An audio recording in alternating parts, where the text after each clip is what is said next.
Isang nakakikibay na pangyayari ang nangyayari ngayon sa lugar ng Taiwan dahil pinapaligiran na ang Taiwan ng China. Ano nga ba ito at bakit kailangan natin mangamba sa pangyayari ito? Halika, atin itong pag-usapan mga kaibigan.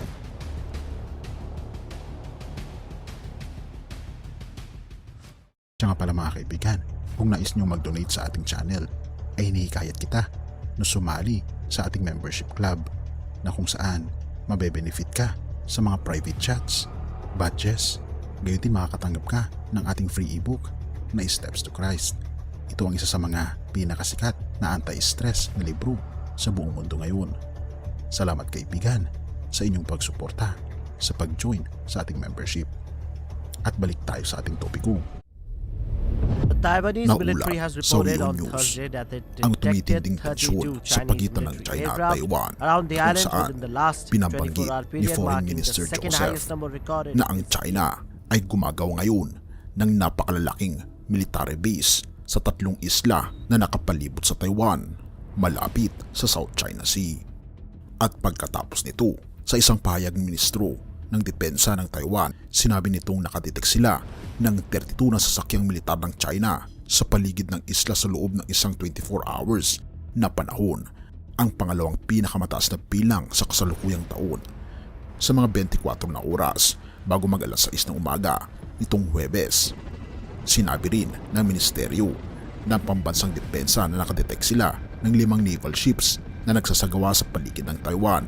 Dagdag pa nila, 12 sa mga eroplano ay tumawid sa gitna ng linya ng Taiwan Strait. Ayon sa pahayag, ang sandatahang lakas ng Taiwan ay nagbantay sa sitwasyon at gumamit ng pamamalakad na eroplano, mga barko ng Navy at mga sistemang missile sa baybayin bilang tugon sa mga nadetect na aktibidad. Sa dalawang iba pang 24 oras na panahon, noong katapusan ng Enero at simula ng Pebrero, nadiskubre ng ministeryo na mayroong 33 na Chinese warplanes sa paligid ng isla, ang pinakamataas sa bilang ngayong taon.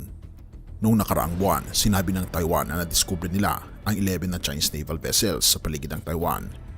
Pinakamarami rin sa taong ito, ang isang Chinese speedboat na may 4 na tao ay nabaling noong Pebrero 14 malapit sa mga isla ng Kinmen sa Taiwan, habang hinahabol ng Taiwanese Coast Guard na pumatay sa 2 tao habang mayroong 2 pang nakaligtas. Ang insidente ay naganap sa gitna ng lumalaking tensyon sa pagitan ng China at Taiwan, isang self-ruled na isla na kinukuha ng Beijing bilang bahagi ng teritoryo nito na kukunin balang araw sa pwersa kung kinakailangan.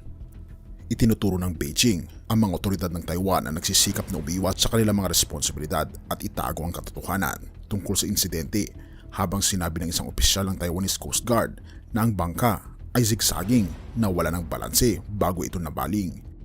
Nadiskubre rin ng Taiwan ang isang record na 8 Chinese balloons sa loob ng 2 sunod-sunod na araw noong panahon ng Lunar New Year noong nakaraang buwan, kung saan ang ilan ay lumilipad ng diretsa sa ibabaw ng isla.